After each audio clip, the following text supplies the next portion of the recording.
নমস্কার বন্ধুরা, good morning. নতুন আর একটা ব্লগে সবাইকে অনেক অনেক স্বাগত রইল। আশা করছি তোমরা প্রত্যেকে যে যেখানে আছো সকলে ভালো থেকো, সুস্থ থেকো, সাবধানে থেকো। আর জানো তো, কালকের মতো পরশুদিনের মতো আজকেও কিন্তু সকাল থেকে এই যে বৃষ্টিপাত শুরু হয়ে গেছে। কিন্তু সকালটা বেশ ভালোই একটু বৃষ্টি পড়ছিল। তারপর দেখো এখন আর কি হালকা একটু ঝিরিঝিরি করে বৃষ্টি পড়ছে। আর এই যে সকালের বাসি চা খাওয়াটা হয়ে গেল সবার। আর আমি দেখো একটু থালা বাসনগুলো একটুখানি মেজে নিচ্ছি। আর এই যে আমাদের সামনে এই যে বারান্দাটা আছে, বারান্দাটার মধ্যে একটা বড় সিলভার গামলা আমরা বসিয়ে রাখি। বৃষ্টির জলটা কিন্তু খুব সুন্দর করে ওই সিলভার গামলার মধ্যে পড়ে ভর্তি হয়ে যায়। আর সেই গামলার থেকে আমরা দেখো বালতিতে করে জল নিয়ে তারপর কি বলতো থালা বাসনগুলো আবার মেজে নিই। তারপর কলের পাড়ের থেকে যে জলগুলো আমরা এনে রাখি সেই জলগুলো দিয়ে হালকা কোনো সময় একটু রান্নাঘরে ধুয়ে নিলে নিলাম, না হলে নিই না। তো এইভাবেই আর কি আমরা আমাদের এই যে বর্ষাকালগুলোকে পার করে নিয়ে যাই। তবে বৃষ্টির জলগুলো না বেশ ভালোই হয় জানো তো, একদমই পরিষ্কার ঝকঝকে থাকে। আর এর আগের দিন আমি তোমাদেরকে দেখিয়েছিলাম, তখন কি বলতো একটু ঘোলা ঘোলা জল ছিল, কিন্তু আজকের জলগুলো দেখলাম বেশ ভালোই পরিষ্কার। তো চলো তোমাদের সাথে গল্প করতে করতে আমার এই যে বাসি একটু থালা বাসন কয়েকটা ছিল সেগুলো ধোয়া হয়ে গেল। তারপরে এই যে এই জায়গাটা তো সবসময় ওঠানামা করতে হয় সিঁড়িটাতে, তো সেইটাতেও একটুখানি জল দিয়ে ভালো করে ধুয়ে নিচ্ছি, নাহলে সাবান জল পড়ে আছে তো পিচ্ছিল হয়ে যাবে।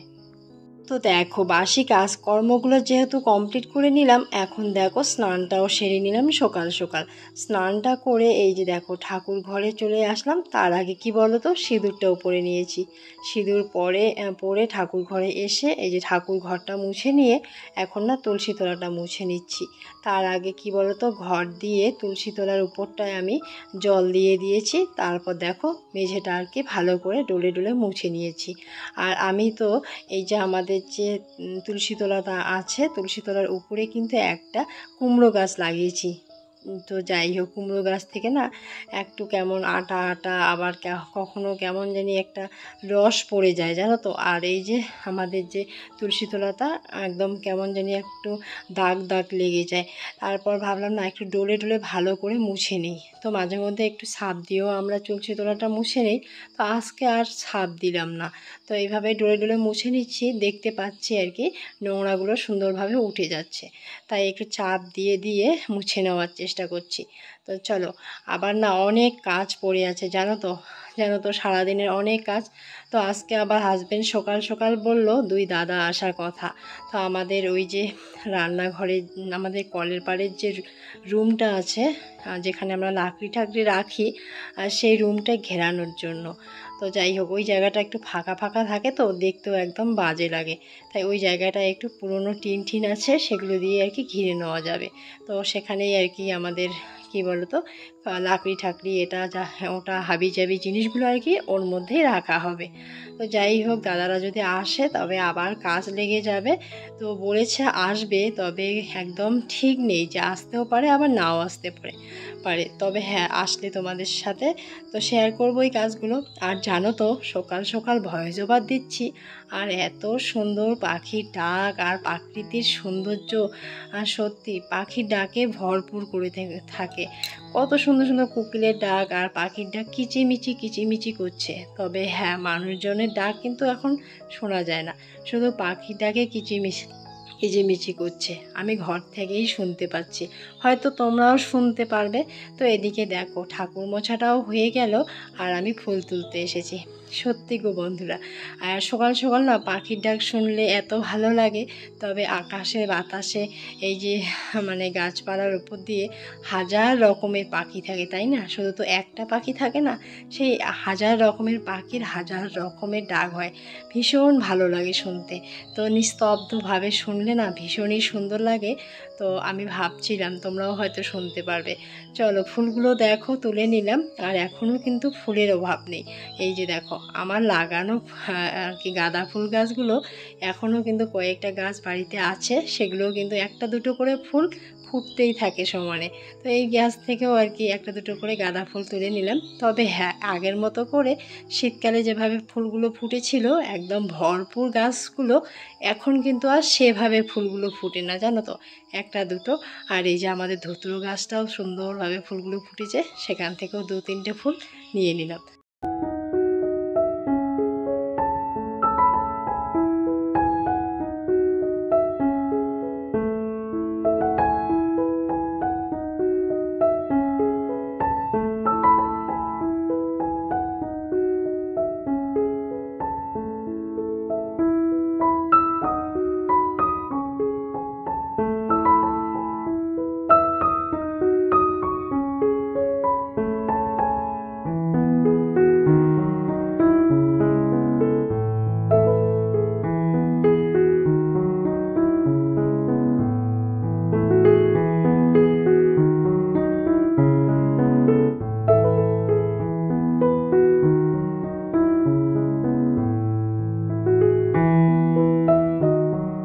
দেখো ঠাকুর পুজো করা হয়ে গেল, এখন দেখো ঘরে চলে আসলাম, কিন্তু কিছু একটা তো খেতে হবে তাই না? তাই দেখো, যেহেতু সকালবেলা চা খাওয়া হয়ে গেছে, এখন না ভাতটা বসিয়ে দিলাম।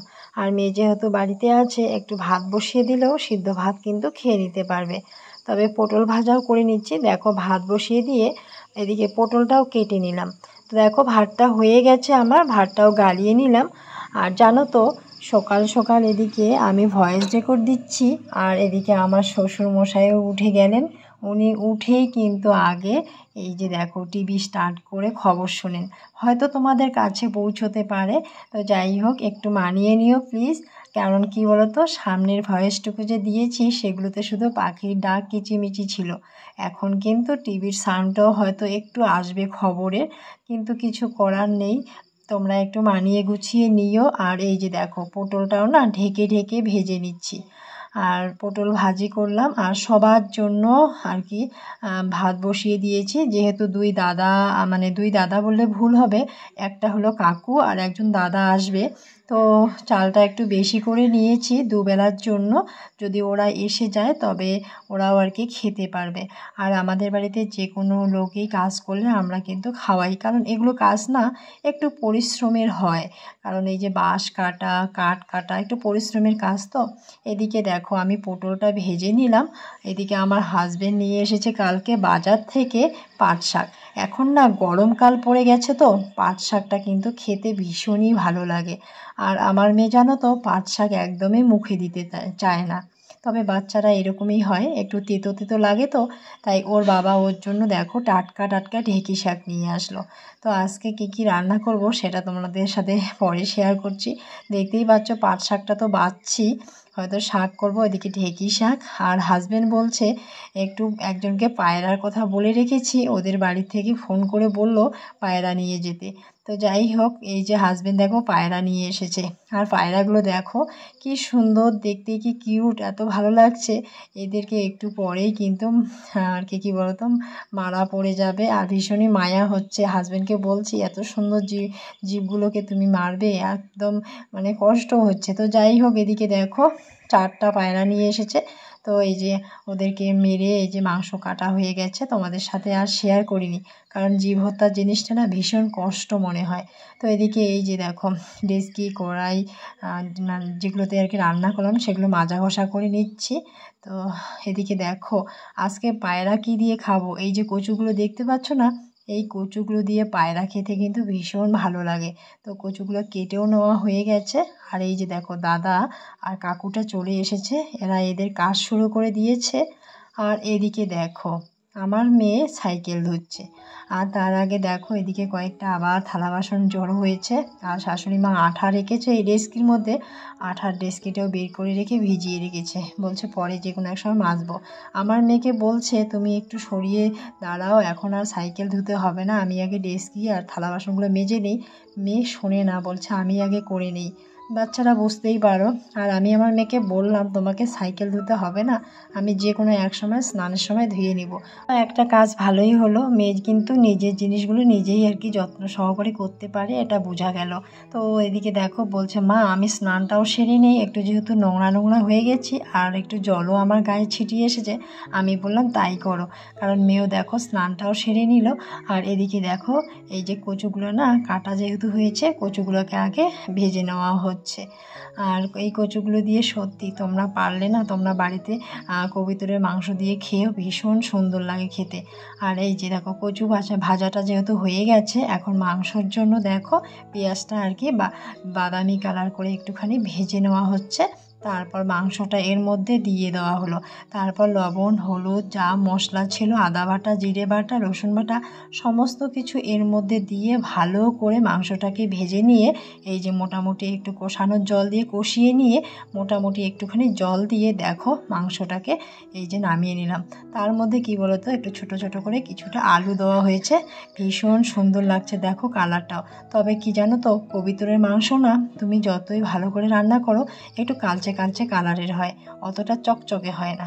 তবে কিন্তু কবুতরের মাংসর থেকেও ঝোলটা খেতে কিন্তু ভীষণ স্বাদ লাগে।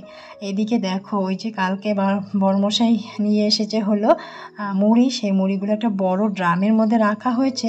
তো সেগুলোই চেলে চেলে শাশুড়িমা কৌটোর মধ্যে ভরিয়ে রাখছে।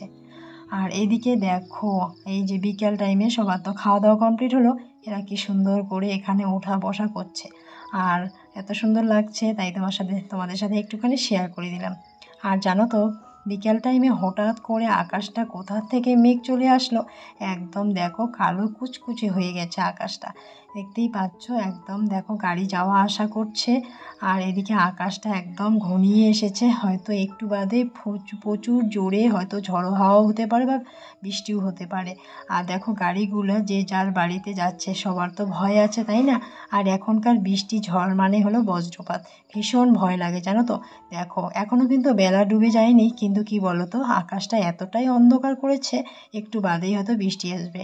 আর আমাদের সাদা ফুলগুলো দেখতে পাচ্ছ তো কালো কুচকুচে হয়েছে, দেখাই যাচ্ছে না। তো চলো বলতে বলতে সন্ধ্যা পেরিয়ে গেল, আর দেখো কি জোরে বৃষ্টি আসছে। আর আজকে না এই যে জয়েন্ট ফ্যামিলিতে রান্না করে এত গরম লাগছিল, বিশেষ করে উনানে এই যে মাংস রান্না এটা সেটা করলাম না, ভীষণ গরম লাগছিল। তবে আর কালকে এই যে জয়েন্ট ফ্যামিলি থেকে মুক্তি নিলাম, কালকে আর এত কিছু রান্না করব না, কালকে হালকা কিছু করব। চলো পুরো বৃষ্টিটা তোমাদেরকে দেখাই।